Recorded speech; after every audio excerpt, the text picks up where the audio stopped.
দর্শক স্বাগত জানাচ্ছি TVN24 নিউজ নেটওয়ার্কের নিয়মিত আয়োজন দি ভিউজ অনুষ্ঠানে। আপনাদের সাথে আছি আমি ইহসান জুয়েল।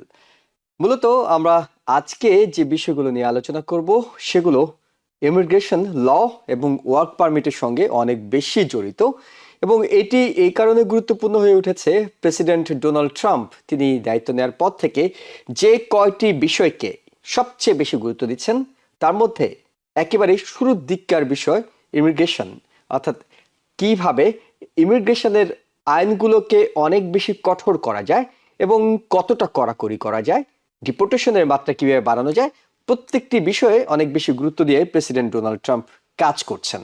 এবং তার প্রশাসন একইভাবে ডিপার্টমেন্ট অফ হোমল্যান্ড সিকিউরিটি কিংবা ইউএসসিআইএস প্রত্যেকটি ডিপার্টমেন্টকেই এমনভাবে সাজানো হয়েছে যাতে একেবারে ছাক্তির মধ্য দিয়ে, কঠোর নিয়মের মধ্য দিয়ে একজন ইমিগ্রেন্টকে গ্রিন কার্ড কিংবা সিটিজেনশিপ প্রক্রিয়ায় সংশ্লিষ্ট করা যায়।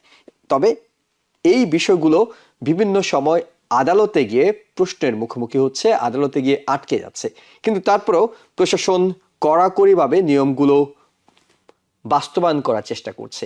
এই প্রেক্ষিতেই আমরা আজকে কথা বলবো অ্যাজাইলাম ও ওয়ার্ক পারমিট রিনিউয়ের সবশেষ অবস্থা নিয়ে, এবং বিশেষজ্ঞ মতামতের জন্য আমরা আমন্ত্রণ জানিয়েছি গেহি অ্যান্ড অ্যাসোসিয়েটস এর অ্যাটর্নি রাঞ্জা বোস, এবং একই সঙ্গে আমাদের সাথে যোগ দিচ্ছেন গেহি অ্যান্ড অ্যাসোসিয়েটস এর প্যারালিগাল সৈয়দ নাসরুল্লাহ আসিফ মুর্তজা। আপনাদের দুজনকেই স্বাগত জানাচ্ছি। দর্শক, আমাদের এই অনুষ্ঠানটি সরাসরি সম্প্রচার হচ্ছে টেলিভিশনের স্ক্রিনে। আমরা একটি নাম্বার দেখাচ্ছি, এই নাম্বারে টেলিফোন করে আপনারা আপনাদের প্রশ্নের উত্তর খুঁজতে পারবেন আমাদের এই অনুষ্ঠানে। একই সঙ্গে অনুষ্ঠানটি আমাদের TVN24 এর ফেসবুকে লাইভ টেলিকাস্ট হচ্ছে, সেখানেও আপনারা প্রশ্ন করতে পারবেন। কমেন্টসে গিয়ে আমরা চেষ্টা করব আপনাদের প্রশ্নের উত্তর খুঁজে দেওয়ার। অ্যাটর্নি রাঞ্জা বোস, একেবারে এই শুরুতে আপনার কাছে যে প্রশ্নটি রাখতে চাই সেটি হলো, প্রেসিডেন্ট ডোনাল্ড ট্রাম্প দায়িত্ব নেওয়ার পরে এইসব বিষয়ে নতুন অনেকগুলো প্রজ্ঞাপন জারি করেছেন, তিনি অনেকগুলো এক্সিকিউটিভ অর্ডার জারি করেছেন এবং অনেকগুলো নিয়মও তৈরি করা হয়েছে।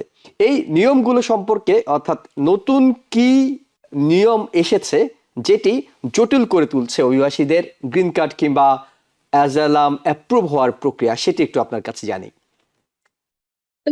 জেনারেল কটা আমরা চেঞ্জ দেখছি, বাট আমাদের অডিয়েন্সের জন্য সব থেকে ইম্পর্টেন্ট হচ্ছে Bangladesh is on that list একটা এসছে অ্যাবাউট 75 কান্ট্রিজ, যেখানে ওরা ভিসা ইস্যুয়েন্সটা মানে ইস্যু করা বন্ধ করে দিয়েছে, তো আর ফর ইমিগ্রেন্ট ভিসা। তো ওইটা অ্যাকচুয়ালি মেইন জিনিস বাংলাদেশের সিটিজেনদের জন্য, যেটা সব থেকে মানে প্রবলেম হচ্ছে বাংলাদেশের সিটিজেনদের জন্য, যার কি ওটা ভিসাটা মানে এনভিসি অ্যাপয়েন্টমেন্ট আওয়ার পাওয়া যাচ্ছে না।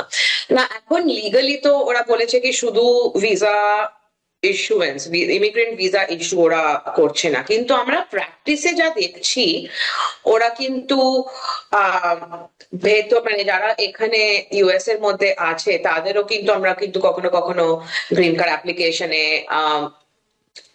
ওরা ইন্টারভিউ ক্যান্সেল করে দিচ্ছে, সিটিজেনশিপ অ্যাপ্লিকেশনে ইন্টারভিউ ক্যান্সেল করে দিচ্ছে।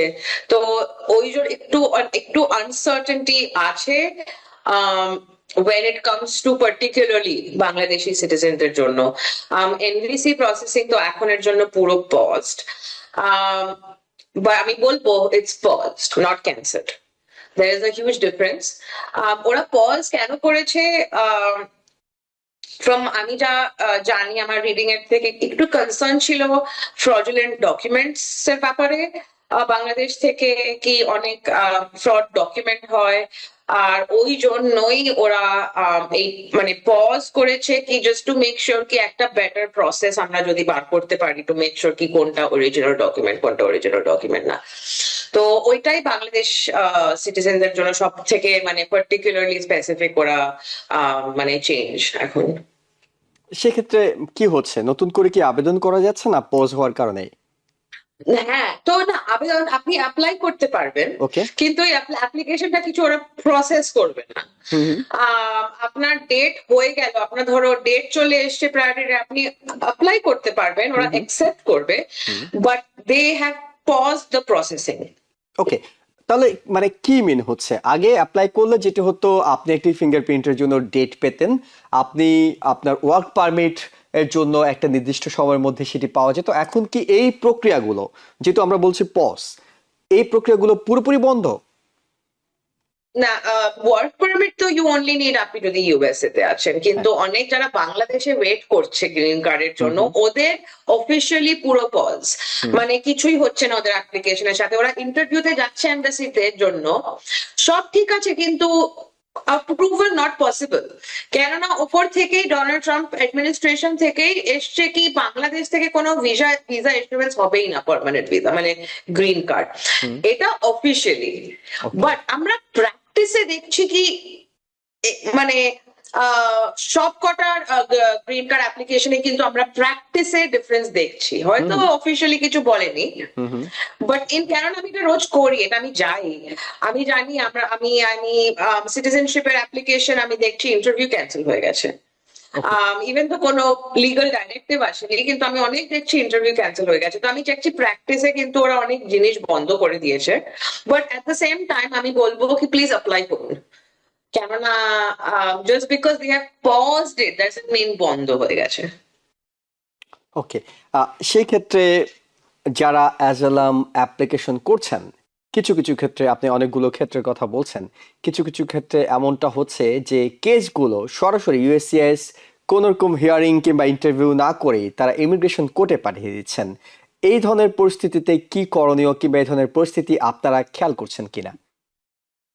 এটা আমরা অ্যাকচুয়ালি দেখছি, কেননা just a bit of context, USA তে about 3.5 million case asylum cases এর backlog আছে কোর্টে। তো ওই জন্য যদি আর USCIS এর কাছে they have millions of pending asylum cases।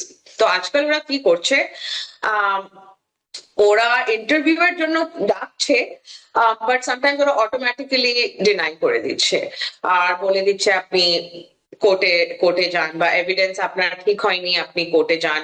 আমরা এটা কিন্তু দেখছি। হুম হুম। আর but at the same time they still have to hear you out for asylum. Asylum is not affected by that list, country list যেটা হুম এসছে, হুম যেটার মধ্যে বাংলাদেশ আছে, one of the 75 countries. Hmm. Asylum is not, ওটার কোনো effect নেই কিন্তু। But at the same time আমরা যদি অ্যাসাইলামের কথা বলছি, আমি বলবো বাংলাদেশ সিটিজেনের জন্য পার্টিকুলার প্রবলেম কি হচ্ছে, অনেক বাংলাদেশি অ্যাসাইলাম ক্লেম করেছে কি আওয়ামী লীগ থেকে ওদের হুম।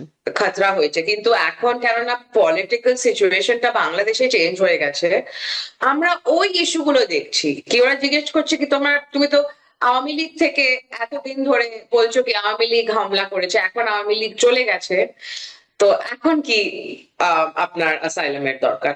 ওইটা আমরা কিন্তু বাংলাদেশ অ্যাসাইলাম ক্লেমে একটা প্রবলেম দেখছি। ওকে। আমাদের লিগালি অ্যাজ অ্যাটর্নিজ একটু হয়ে যাচ্ছে কি এখন মানে স্ট্র্যাটেজি করার, but asylum itself is not affected by the country ban list. ওকে।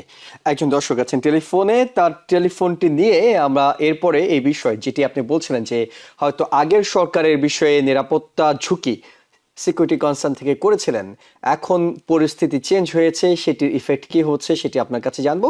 তার আগে একজন দর্শক আছে, দর্শক আপনার প্রশ্নটি করুন। হ্যাঁ ভাইয়া, আসসালামু আলাইকুম। ওয়ালাইকুম আসসালাম, আমরা শুনতে পাচ্ছি ভাইয়া, বলেন। ভাইয়া আমার প্রশ্ন হলো, আমি সালাম আমার ওয়াইফের জন্য, ওয়াইফে আসছে, এখানে আসার পরে ওর গ্রিন কার্ড অ্যাপ্লাই করছিলাম ফ্রি ট্যাক্স ফাইল দিয়ে আর কি। এখন একটা মিস্টেকে তার মানে ফিঙ্গারপ্রিন্টে লেটার পাঠাচ্ছিল, আমি পাই নাই, পরে আবার রিস্কেজুল করি, আমি ফিঙ্গারপ্রিন্ট দেওয়াইছি, এখন তার মানে টোটালি কোনো আপডেট দিতেছে না। 14-15 মাস হয়ে গেছে বলি, এখন আমার এখন কি করা? আচ্ছা, আপনি সিটিজেন? আমি গ্রিন কার্ড। আপনি গ্রিন কার্ড, আপনার ওয়াইফ এসেছে, তার গ্রিন কার্ডের জন্য অ্যাপ্লাই করেছেন, কিন্তু ভুলটা হয়েছে ট্যাক্স ফাইলিং এর ক্ষেত্রে, এটি বলছেন? না, আমি তাহলে ফ্রি ট্যাক্স ফাইল দিয়ে তার মানে গ্রিন কার্ড অ্যাপ্লাই করছি আর কি। ফ্রি একটা অপশন আছে, তার মানে গ্রিন কার্ড অ্যাপ্লাই করা যায়। তো আচ্ছা আমি গ্রিন কার্ড অ্যাপ্লাই করছি, বাই মিস্টেকে তার মানে ফিঙ্গারপ্রিন্টের লেটার আমি পাই নাই, পরে রিস্কেজুল করি, আমি ফিঙ্গারপ্রিন্ট দিছে। হুম। পরে দেওয়ার পরে এখন আর কোনো আপডেট দিতেছে না তার মানে। এখন অলমোস্ট তার মানে 500 কত দিন হয়ে গেছে, এখনো কোনো আপডেট দিতেছে না তার মানে। এখন এই পর্যন্ত আমি কি করা দরকার? ওকে, আমরা একটু আমাদের সাথে আছেন প্যারালিগাল সৈয়দ নাসরুল্লাহ আসিফ মুর্তজা। আপনি কি প্রশ্নটি বুঝতে পেরেছেন? তিনি যে প্রশ্নটি করেছেন সেক্ষেত্রে অ্যাটর্নি রাঞ্জা বোসের সহায়তা যদি উত্তরটা আমরা পাই। টু বি অনেস্ট, আমি আসলে প্রশ্নটা বুঝতে পারিনি সঠিকভাবে। হ্যাঁ, কারণ মানে আমিও বুঝতে পারছি না। আপনি একটু উনি টেলিফোনে অনেকটা আছেন, confusing আপনি ছিল। ওনাকে কোনো প্রশ্ন করতে চাইলে, বুঝতে চাইলে ওনাকে প্রশ্ন করতে পারবেন দর্শককে। জি শিওর। আমি চাইবো যেন উনি প্রশ্নটা আরেকবার করে, যেন আমি আরেকবার শুনতে পারি ঠিক। জি দর্শক, আপনি যদি প্রশ্নটি আরেকবার করেন, আপনার প্রশ্নটি আমাদের কাছে পরিষ্কার হচ্ছে না। আমি এসালম গ্রিন কার্ড পাওয়া চাইছি। আমার ওয়াইফের জন্য অ্যাপ্লাই করছি, উনি আসছে। ওকে, উনি আসার পরে এখন আমি গ্রিন কার্ডের জন্য অ্যাপ্লাই করছি ফ্রিতে। মেডিকেল নাকি ট্যাক্স ফাইল দি মানে ফ্রি মানে আমি একটু বুঝি, ফ্রি মানে বিনামূল্য, সেই ফ্রি। রাইট। ওকে, হ্যাঁ রাইট। হ্যাঁ, মানে অ্যাটর্নি ছাড়া, কোনো অ্যাটর্নি সহযোগিতা নেননি। কোনো অ্যাটর্নি নেই নাই এবং রাইট, কোনো ফি ছাড়া তো মানে ফ্রিতে অ্যাপ্লাই করছি আর কি। ওকে, হ্যাঁ। তো এদের বাই মিস্টেকে ফিঙ্গারপ্রিন্টের লেটার আসছিল আমার অ্যাড্রেসে, কিন্তু আমি পাই নাই। পরে রিস্কেজুল করি, আমি আবার ফিঙ্গারপ্রিন্ট এরা দিছে। ওকে, দেওয়ার পরে এখন আর কোনো আপডেট হইতেছে না। আচ্ছা, আপনি ফিঙ্গারপ্রিন্ট দিয়েছেন তো? যথাসময় দিয়েছেন ফিঙ্গারপ্রিন্ট? ফিঙ্গারপ্রিন্ট দিছি আজকে 8-9 মাস হয়েছে। ওকে, এখন অনেকটুকু পরিষ্কার। নিঃসন্দেহে নাসরুল্লাহ আসিফ মুর্তজা, আপনি বুঝতে পেরেছেন প্রশ্নটি এখন? জি। জি, উনি যেটি প্রশ্ন করেছেন সেটি হচ্ছে যে উনি গ্রিন কার্ডের অ্যাপ্লিকেশন করেছেন, মানে হয়তো কোনো অ্যাটর্নির কাছে উনি যান নাই। তো I-485 অ্যাপ্লিকেশন পরে ওনার যে ফিঙ্গারপ্রিন্টের অ্যাপয়েন্টমেন্ট এসেছিল সেটি উনি মিস করেছিলেন। পরে উনি নিজেই সেটা রিস্কেজুল করেছেন এবং করার পরে তিনি সেখানে গিয়ে অ্যাটেন্ড করেছেন। করার পরে উনি যেটা বলতে যাচ্ছেন যে তার ফিঙ্গারপ্রিন্টের কোনো এখন আপডেট নেই এবং তার কেসের সামনে কোনো আপডেট নেই। এখন তার কি করণীয় তিনি সেটা জানতে চাচ্ছেন। এবং এটা সময়টা 8-9 মাস হয়ে গিয়েছে বলে তিনি জানিয়েছেন। জি। তো আমি এখন মানে আমি যা বলতে পারি ওয়েট করতে হবে, but I think I might know এখানে হচ্ছেটা কি।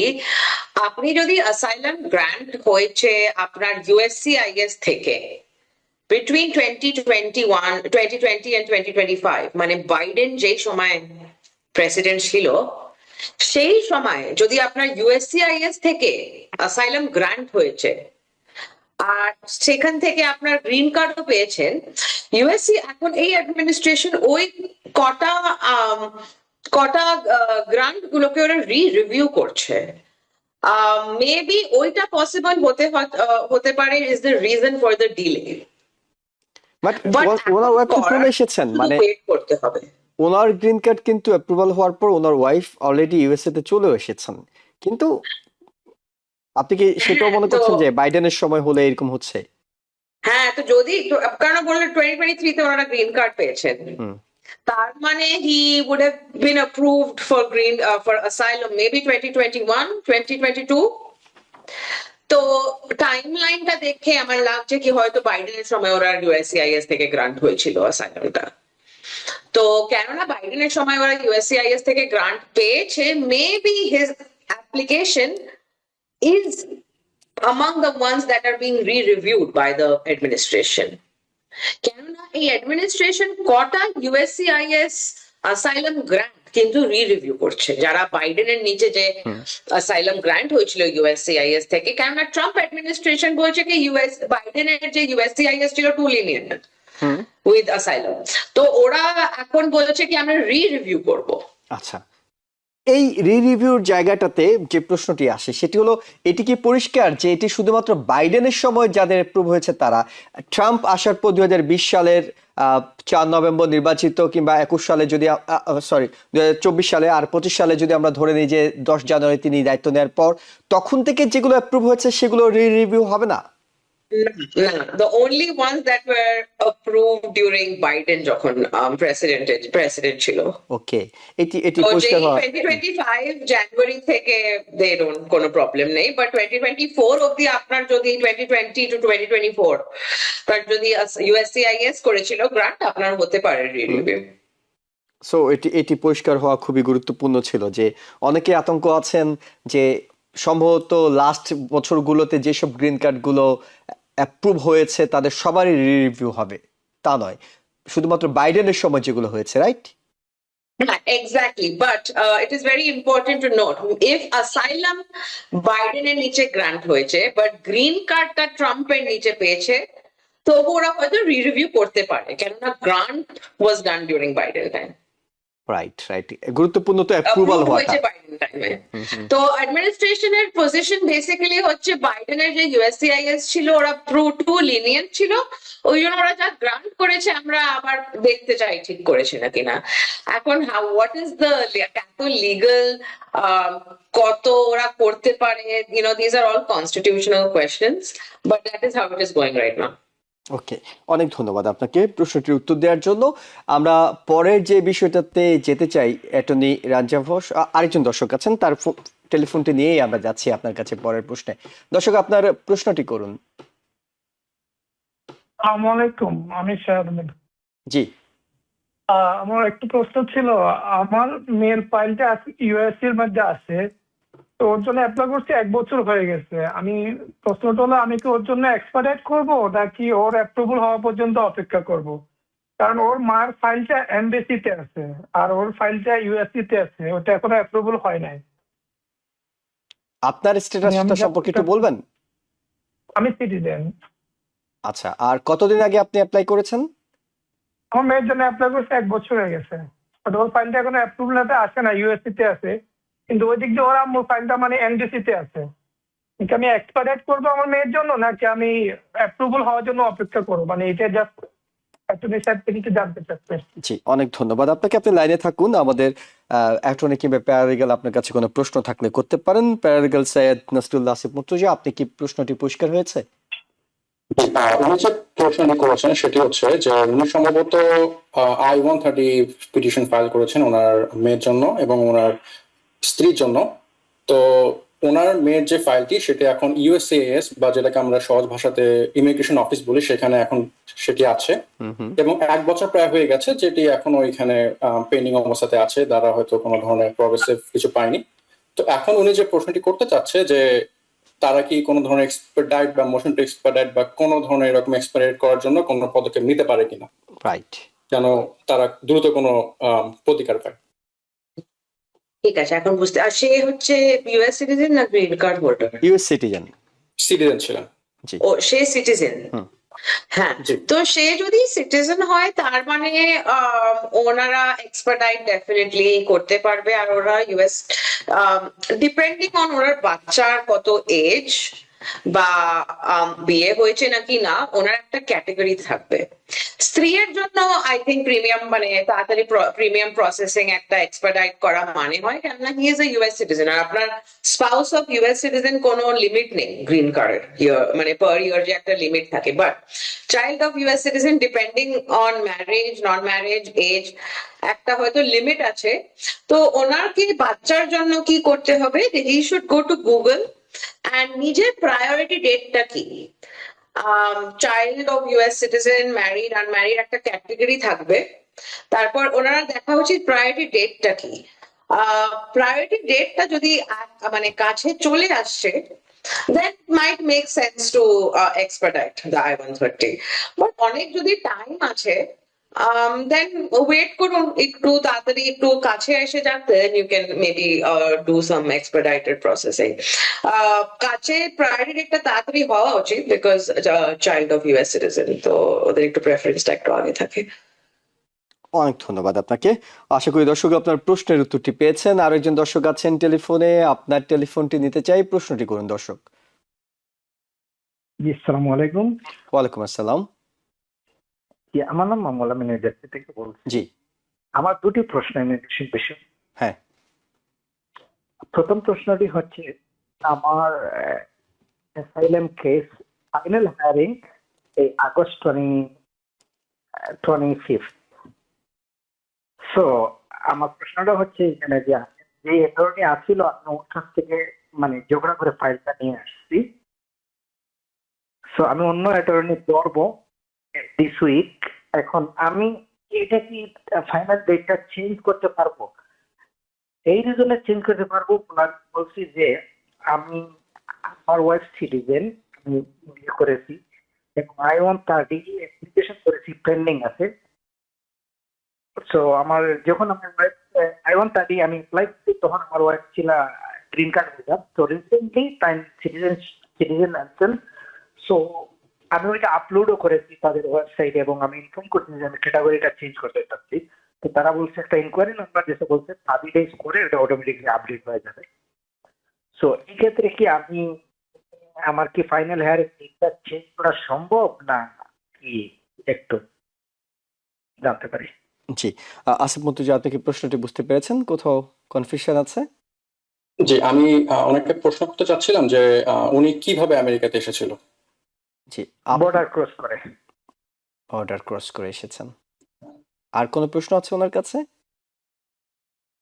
না, আমি বুঝতে পেরেছি। আমি আমি আমি যেটা বুঝলাম যে ওনার প্রশ্নটা হচ্ছে যে উনি অ্যাসাইলাম ফাইল করেছিলেন, কোনো কারণে হয়তো ওনার যে অ্যাটর্নি ছিল তার সাথে তার তিনি বনিবনা হচ্ছিল, যার কারণে তিনি সেখান থেকে ফাইলটা ওখান থেকে সরিয়ে নিয়ে আসতে যাচ্ছিলেন এবং পাশাপাশি উনি যে সামনে যে তার ফাইনাল হিয়ারিং বা আমরা যেটা ইন্ডিভিজুয়াল হিয়ারিং বলি ওইটা রিস্কেডিউল করার জন্য উনি চেষ্টা করছিলেন।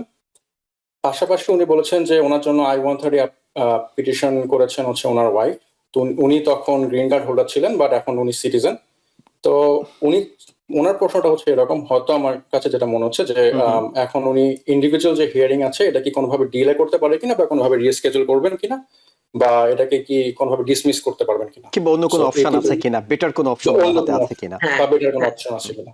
হ্যাঁ স্যার, আমি আপনাকে ডেফিনেটলি বলবো আপনি একটা লয়ারের কাছে যান। কারণ আপনার যদি স্ত্রী আপনার ইউএস সিটিজেন হয় তাহলে আপনার কিন্তু ইমিডিয়েট আপনি টার্মিনেট করতে পারেন, পসিবিলিটি আছে অফ টার্মিনেটিং আপনার কোর্ট কেস, কেননা আপনার ডাইরেক্ট মানে ইমিডিয়েট রিলিফ। বাট রিয়েলি আপনার জাজের উপর ডিপেন্ড করবে, আপনার মানে কোর্টের উপর ডিপেন্ড করবে, জাজের উপর ডিপেন্ড করবে।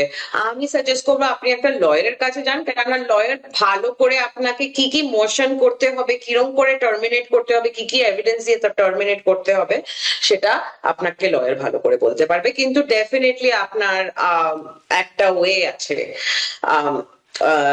মানে without having to do your asylum আপনি করতে পারেন। আপনার আইদার কোর্ট কেসটা ক্লোজ করা চান্স আছে, বাট মেবি জাজ শুনবে না। যদি না শুনে তাহলে আপনি জাজের সামনেই আপনার স্ত্রীর মানে I-130 আর 485টা আর্গুই করতে পারেন, কোনো প্রবলেম নেই। ওকে, এই জন্য আপনাকে একজন বিশেষজ্ঞ অভিজ্ঞ অ্যাটর্নির কাছে যেতে হবে, কারণ পুরো প্রক্রিয়াটি আইনিভাবে আপনাকে ডিল করতে হবে। এবং এইবার আপনি চেষ্টা করবেন যে আগে থেকে খোঁজ নিয়ে একজন ভালো অ্যাটর্নির কাছে যাওয়ার, যাতে পরবর্তীতে কাজের মাঝখানে কোনো রকম সমস্যার তৈরি না হয়।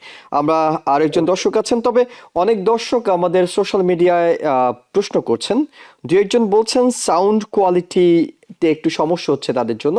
আশা করছি আমাদের হয়তো টেকনিক্যাল টিম সাউন্ড কোয়ালিটিটা এর মধ্যেই ঠিক করে নেওয়ার চেষ্টা করবে। সোশ্যাল মিডিয়ায়, টেলিভিশনে শুনতে কোনো সমস্যা হচ্ছে না, দর্শক যারা আছেন তারা বলছেন। আমরা আরেকজন দর্শক আছেন টেলিফোনে, তার প্রশ্নটি নেই। আমার নাম মহাদেব। হ্যালো, আমরা শুনতে পাচ্ছি Hello. দর্শক, আপনি স্পিকারে থাকলে ফোনটি কানে নিয়ে কথা বলুন, তাহলে পরিষ্কার হবে। হ্যালো, জি, আমরা শুনতে পাচ্ছি, প্রশ্ন করুন। আমার নাম মহাদেব কর্মকার, আমি মেরিল্যান্ডে থাকি। হুম। আমার ছেলে 2013 সনে আপনার অ্যাপ্রুভ হয়েছে, ফার্স্ট লেটার পাইছি। এখন কতদিনের মধ্যে পাইতে পারি এবং আপনার কি সাহায্য আমরা পাইতে পারি? ফার্স্ট লেটার পেয়েছেন 2013 সালে। হ্যাঁ, 11 সনে আমরা অ্যাপ্লাই করছি। ওকে, তো এখন আমরা কতদিন লাগতে পারে? আর এটি কি ফ্যামিলি ভিসা, এই তো ইমিগ্রেশন ভিসা? হ্যাঁ, ইমিগ্রেশন ভিসা। হ্যাঁ হ্যাঁ, এটি পরিষ্কার হওয়া দরকার ছিল। অ্যাটর্নি রাঞ্জা বোস, মনে হয় আপনি পরিষ্কার বুঝতে পারছেন যে 2013 সালে ফার্স্ট লেটার পেয়েছেন, 11 সালে হ্যাঁ। তাদের ইন্টারভিউ হয়েছে, আর কতদিন লাগতে পারে? কিসের লেটার স্যার? ফার্স্ট লেটার বলছেন। আমার বড় ছেলে ছোট ছেলের জন্য করছে। ও, বড় ছেলে ছোট ছেলের জন্য করেছে হ্যাঁ, 2013-এ। 2011 সালে করছে। 2011 সালে 11। আমি স্ট্যাট হ্যাঁ ফোনে স্যার, আমি তো আপনার আবার first letter পাইছি। গুগলে গিয়ে আপনাকে প্রায়োরিটি ডেট দেখতে হবে। আপনার তো বড় ছেলে ছোট ছেলে, তো ওটা ভাইয়ের মানে ভাই ভাই, বোনের যেটা ভাই। সিবলিং হ্যাঁ, ক্যাটাগরি, স্যার আমার মনে হয় 3-4 বছর আরো লাগতে পারে। আমার মনে হয় ওটার প্রায়োরিটি ডেটটা এখন 2009 চলছে। তো 2009 এর অ্যাপ্লিকেশন ওরা এখন প্রসেস করছে, বুঝতে পারছেন? তো আপনি যদি 2011-এ অ্যাপ্লাই করেছে, তাহলে হয়তো আরো 2 বছর লাগবে আপনাকে প্রায়োরিটি ডেটটা কারেন্ট হতে। জি, অনেক ধন্যবাদ, অনেক ধন্যবাদ আপনার পরামর্শের জন্য। আপনাকে অপেক্ষা করতে হচ্ছে, কারণ এটি মানে খুব দ্রুত হচ্ছে এমন নয়, 3-4 বছর সময় লাগবে, এবং এটি আপনি গুগলে গেলেও নিঃসন্দেহে তিনি তো চেক করে দেখতে পারবেন, তাই না? এটি মানে টাইম টু টাইম প্রতি মাসে তো আপডেট গুলো হচ্ছে। একটু যদি বলে দেন যে আপডেট হয় ভিসা বুলেটিনটা। জি, তো এখন আমি যতটুকু জানি না 2009 মার্চে চলছে। তো তিনি কোথায় গেলে এটি সরাসরি দেখতে পারবেন, একটু যদি বলে দিতেন তাহলে বাকি দর্শক হ্যাঁ, জাস্ট ভিসা বুলেটিন, গুগলে ভিসা বুলেটিন টাইপ করুন, ফার্স্ট লিঙ্কটাই যেটা আসবে। আর ওখানে আপনার যেরকম এখন এপ্রিল 2026 আছে একটা অপশন থাকবে, আর একটা মে নেক্সট মান্থের একটা লিঙ্ক থাকে। তো ওইটা ওরা আপডেট করতে থাকে এভরি মাস।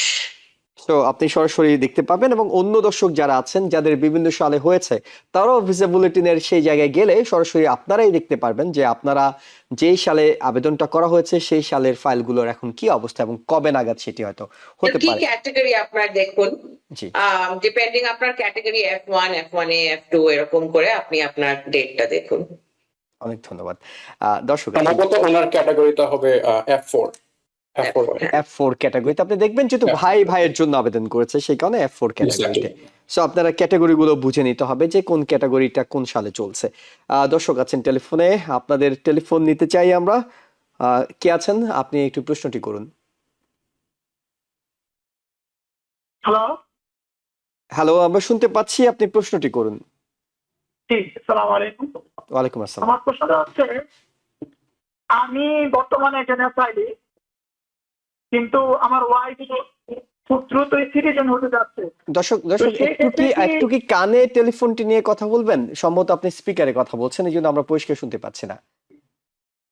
আচ্ছা জি, আমি আমার প্রশ্নটা হচ্ছে, আমি একজন অ্যাসাইলি বর্তমানে, হ্যাঁ, তবে আমার ওয়াইফ খুব দ্রুতই সিটিজেন হতে যাচ্ছে। ও পার্মানেন্ট রেসিডেন্ট সিটিজেনশিপ অ্যাপ্লিকেশন করছে, ওর সবকিছু প্রসেসিং এ চলতেছে। হুম। তো এরপরে ও সিটিজেন হওয়ার পরে আমি অ্যাডজাস্টমেন্ট অ্যাপ্লিকেশন করলে আমার হওয়ার চান্সেস কতটুকু বা সময় কিরকম রাখতে পারে? জি, অনেক ধন্যবাদ। প্যারাগ্লাস নাসরুল্লাহ আসিফ মর্তুজা, প্রশ্নটি অনেকটুকু পরিষ্কার, তারপর রাঞ্জা বোসকে আপনি পরিষ্কার করে নিতে পারেন। জি, উনি যে প্রশ্নটি করছেন সেটি হচ্ছে যে উনি একজন অ্যাসাইলাম সিকার, ওনার যে স্পাউস উনি হচ্ছে সিটিজেনশিপ নিতে যাচ্ছেন, উনি বর্তমানে পার্মানেন্ট রেসিডেন্ট। তো ওনার প্রশ্নটা হচ্ছে যে ওনার ওয়াইফ যখন সিটিজেন হয়ে যাবে, এরপর কি উনি ওনার ওই সিটিজেনশিপ ওয়াইফের থ্রুতে কোনোভাবে অ্যাডজাস্টমেন্ট অফ স্ট্যাটাস আবেদন করতে পারবেন কিনা বা গ্রিন কার্ডের অ্যাপ্লিকেশন করতে পারবেন কিনা? Actually quite related to our একটা previous question আমাদের শোতে আজকে এসছে। হ্যাঁ, আপনার যদি পেন্ডিং অ্যাসাইলাম থাকে আর আপনার যদি স্পাউস ইউএস সিটিজেন হয়, তার মানে আপনার এখন অল্টারনেটিভ রিলিফ মানে শুধু asylum is not your only relief, আপনার অন্য রিলিফ আছে, alternative relief in the form of your I-130 and adjustment.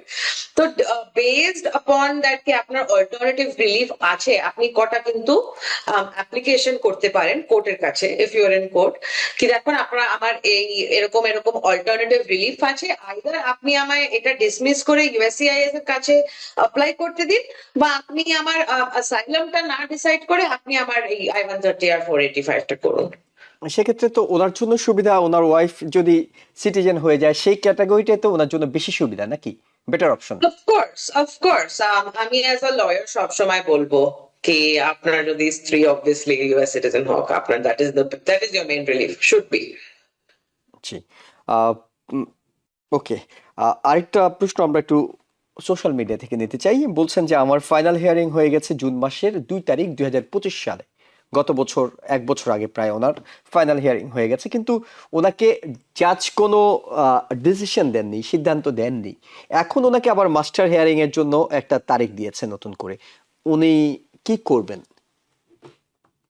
আমি সাজেস্ট করবো একটা লয়ারকে রিটেন করুন। আম, হয়তো ডিসিশনের জন্যই আপনাকে সেই দিন ডেকেছে, ইট ইজ পসিবল। আমি অলওয়েজ সাজেস্ট করবো আপনি একটা লয়ারকে নিয়ে যান, বাট ইটস পসিবল শুধু ডিসিশন দেওয়ার জন্য একটা মাস্টার হিয়ারিং লিখেছে। ইট রিয়েলি ডিপেন্ডস অন দ্য জাজ। ওকে, আরেকজন দর্শক আছেন টেলিফোনে, আপনার প্রশ্নটিও নিতে চাই। হ্যালো, আসসালামু আলাইকুম। ওয়ালাইকুম আসসালাম। জি স্যার, আমি টেক্সাস থেকে রফিকুল ইসলাম বলছি। জি। তো আমার কোশ্চেনটা হচ্ছে স্যার, আমি 2023 সালে আমার ওয়াইফ আর আমি F2 হিসাবে আসছি। তো পরবর্তীতে আমি অ্যাপার্টমেন্টে অ্যাসাইলামের জন্য আবেদন করেছি। তো আমি ওয়ার্ক পারমিট এবং সোশ্যাল সিকিউরিটি দুইটাই পেয়েছি, কিন্তু 2025 সালে এবং জুলাই মাসে আমি অ্যাসাইলাম উইথড্র করার জন্য অ্যাপ্লাই করেছি। তো এখন 9 মাস হয়ে গিয়েছে, আমার অ্যাসাইলামটা এখনো উইথড্র হচ্ছে না। তো গতকালকে একটা নোটিশ দেখলাম যে আগামী 1 মাসের মধ্যে যদি অ্যাসাইলাম ফি পরিশোধ না করে তাহলে হচ্ছে কেস হচ্ছে অটোমেটিক রিজেক্ট বা হচ্ছে ডিসমিস হয়ে যাবে বা ডিপুটেশনের অর্ডার আসবে। কিন্তু আমার কথা হচ্ছে আমি তো কেসকে চালাবো না, সেই জন্য হচ্ছে আমি ফি এখন পর্যন্ত দেই নাই। এখন ম্যাডামের কাছে জানতে চাচ্ছি এখন আমার কি করণীয়। আপনি কি অন্য কোনো ক্যাটাগরিতে আছেন, মানে অন্য হ্যাঁ, কোনো? আমি আমার F2 স্ট্যাটাসটা এখনো মেনটেন করতেছি, হুম হুম। কিন্তু আমি ওই স্ট্যাটাসটাই মেনটেন। আমার নতুন I-20 আসছে, হুম তো সেটা হচ্ছে আমার ওয়াইফ বর্তমানে ডক্টরাল স্টুডেন্ট, হুম হুম। তো আমি ওটাই মেনটেন করতেছি। আমি অ্যাসাইলামটা আসলে অ্যাকচুয়ালি মানে মেনটেন করতেছি না। বাট আপনি ওই ওয়ার্ক পারমিট নিয়ে কাজ করেছেন এবং আপনার এখনো ওয়ার্ক পারমিট হ্যাঁ, আমি আছে। করেছি। পরবর্তীতে আমি হচ্ছে USCIS কে অলরেডি বলেছি, অ্যাপ্লাই করেছি উইথড্র করার জন্য সবকিছুই, কিন্তু ওই ওয়ার্ক পারমিট দিয়ে আমি কোনো কাজই করতেছি না বা কোনো কিছুই করতেছি না। অনেক ধন্যবাদ। আমি আশা করছি যে প্যারাগন নাসরুল আসিফ মুর্তজা, আপনিও বিষয়টি বুঝতে পেরেছেন এবং অ্যাটর্নি রাঞ্জা ঘোষ অনেকটুকু বুঝতে পেরেছেন। তারপরও আপনারা আলাপ করে নিতে পারেন বিষয়টি নিয়ে।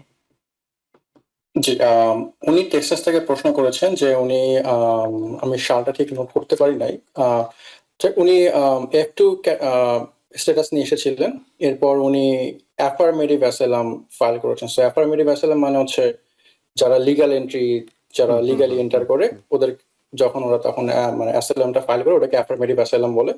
তো এই অ্যাফার্মেটিভ অ্যাসাইলামের আন্ডারে উনি ওয়ার্ক পারমিট পেয়েছেন, সোশ্যাল সিকিউরিটি কার্ড পেয়েছেন, এরপর উনি কাজ করছেন। তো ওনার যে অ্যাসাইলাম কেসটা আছে উনি চাচ্ছেন যে উনি এটাকে আর পার্সু করবেন না, তো উনি এখান থেকে বের হয়ে আসতে চাচ্ছেন, উইথড্র করতে চাচ্ছেন। তো আমি জানি না উনি আসলে কিভাবে USCIS অফিসের সাথে যোগাযোগ করেছেন, কিন্তু হয়তো সেটা ফলপ্রসূ হয় নাই। বর্তমানে যে নতুন নিয়ম যে অ্যানুয়াল একটা ফি থাকে, সব অনলাইনে পে করতে হয়, তো উনি হয়তো রিসেন্টলি কোনো নোটিশ পেয়েছেন যে তাকে এখন ওই অনলাইন ফিটা পে করতে হবে, আদারওয়াইজ তাকে ডিপোর্টেশন বা রিমুভাল প্রসিডিং এ রাখা হবে। তো এখন উনি জানতে চাচ্ছেন যে উনি এখন কি করতে পারে যদি উনি অ্যাসাইলামকে আর পার্সু না করেন এবং ওনার যে F2 ক্যাটাগরিটা আছে ওটাকেই উনি ধরে রাখেন। মানে উনি 2023 সালে এসেছেন F2 হিসেবে, জি। তখন তিনি অ্যাসাইলাম করে ওয়ার্ক পারমিটও পেয়েছেন, কিন্তু পরবর্তীতে ওনার ওয়াইফ যেহেতু পড়াশোনা কন্টিনিউ করছে, ডক্টর এখন পড়াশোনা করছেন, উনি সেই হিসেবে F2 হিসেবেই থাকতে চান, এখন আর অ্যাসাইলাম হিসেবে থাকতে চান না। তিনি থাকতে চান, Right. অ্যাসাইলামটা উইথড্র করতে চান। এখন অ্যানুয়াল জি। ফির বিষয়টা তো আছেই, পাশাপাশি তিনি কি করবেন, কি করলে তার তিনি আমি যেটা অলরেডি চাচ্ছেন। অ্যাপ্লাই করেছি অ্যাসাইলাম উইথড্র করার জন্য। জি, তিনি অলরেডি অ্যাসাইলাম উইথড্র করার জন্য অ্যাপ্লাইও করেছেন, কিন্তু কোনো রেসপন্স জি, আমার 9 মাস পাননি। চলছে অ্যাসাইলাম অফিসে, কিন্তু আমার এখনো কোনো ডিসিশন দেয় নাই। ওকে ওকে, অ্যাটর্নি রাঞ্জা বোস। যদি উইথড্র করে ফেলেছেন আর উইথড্রলটা ওরা যদি একনলেজ করেছে দেন ইট ইজ ফাইন। তার না, মানে করেনি আপনার কাছে করেনি অ্যাকনলেজড করেনি ওরা, মানে উনি কোনো রিপ্লাই পাননি, ইন্টারভিউ এসছে ওনার। তাও আসেননি। কিন্তু ওনার অ্যানুয়াল ফি যেটি $100, নিঃসন্দেহে আপনারা সেটি জানেন, সেটি চেয়ে ওনার কাছে চিঠি পাঠানো হয়েছে এবং এটি যে উইথড্র হয়েছে এমন কোনো অ্যাকনলেজমেন্ট উনি পাননি। উনি কিভাবে কনফার্ম হবেন যে এটি উইথড্র করা হয়েছে? আমি সাজেস্ট করবো আপনি একবার ইউএসসিআইএস কে ফোন করুন। ফার্স্টে আপনি যখন কোনো লেটার পাঠাচ্ছেন ইউএসসিআইএস এর কাছে, অলওয়েজ মেক শিওর আপনার ট্র্যাকিং থাকুক। ইউএসসিআইএস লেটারটা পেয়েছেও নাকি না ওইটা দেখার জন্য ফার্স্টলি অলওয়েজ আপনার ট্র্যাকিং থাকা উচিত। কেননা নর্মালি যখন ওরা রিসিভ করে একটা লেটার, ওরা একটা একনলেজ করে কি আমরা একটা রিসিভ করেছি আপনার উইথড্রল। তো হয়তো ওরা মানে রিসিভই করেনি আপনার উইথড্রলটা। একবার ফার্স্টলি ওইটা দেখুন। যদি আপনি শিওর ওরা রিসিভ করেছেন, দেন একবার আপনি কল করে ওদের প্লিজ ইনকোয়ার করুন কি আমার উইথড্রল। কেননা আপনার এখন কিন্তু অ্যাপ্লিকেশন থাকা উচিত না ইউএসসিআইএস এর কাছে। আপনার আশা এই লেটারটা উচিত। There is something going on. Either they did not receive your letter or কোনো administrative issue হয়েছে এখানে। এটি করা যায়, সবচেয়ে বড় কথা হলো এটি তো করা যায়, মানে of course আপনি উইথড্র করতে পারেন আপনার অ্যাপ্লিকেশন, কোনো নেই, কোনো সমস্যা নেই। আমরা যদি একটু ছোট্ট করে আপনার কাছে এই ফাঁকে জেনে নিই, যেহেতু আমরা ওয়ার্ক পারমিটের বিষয়টাও আমাদের বিষয়ে রেখেছি, এখন কি যারা অ্যাজাইলাম আবেদন করছেন তারা ওয়ার্ক পারমিট পেতে কিংবা যারা আগে ওয়ার্ক পারমিট আছে তাদের রিনিউ করতে কোনো সমস্যা দেখছেন কিনা?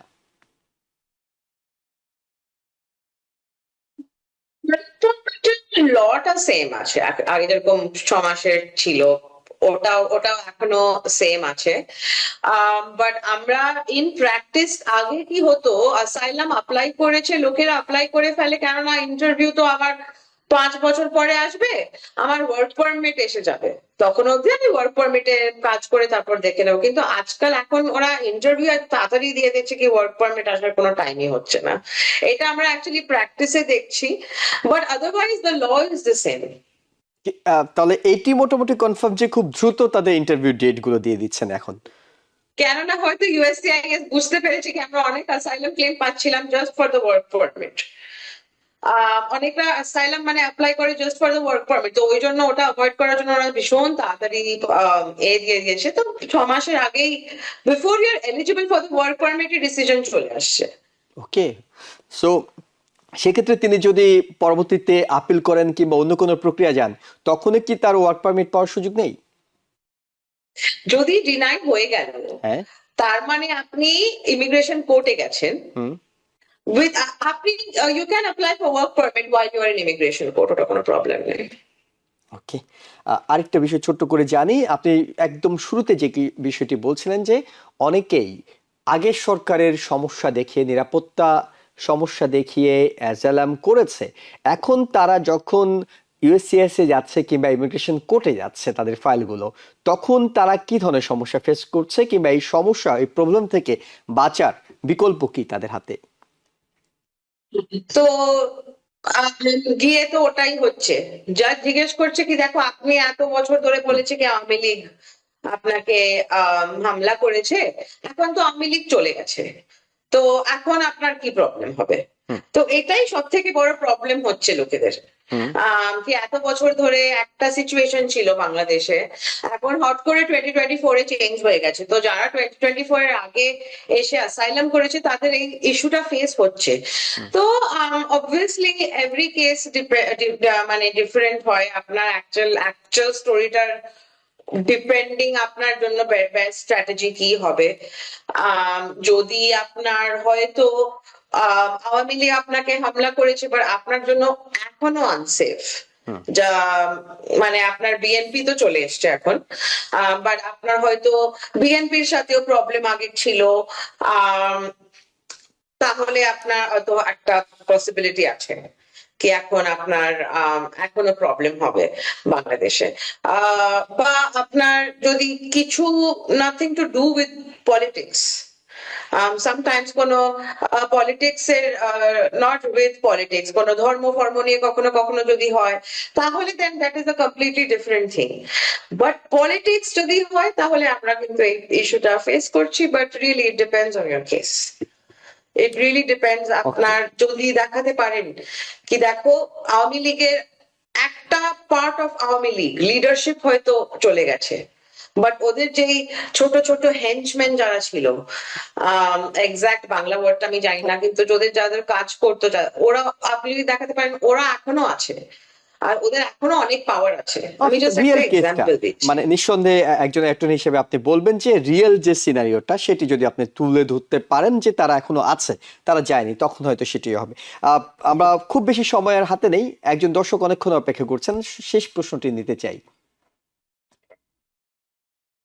দর্শক প্রশ্নটি করুন।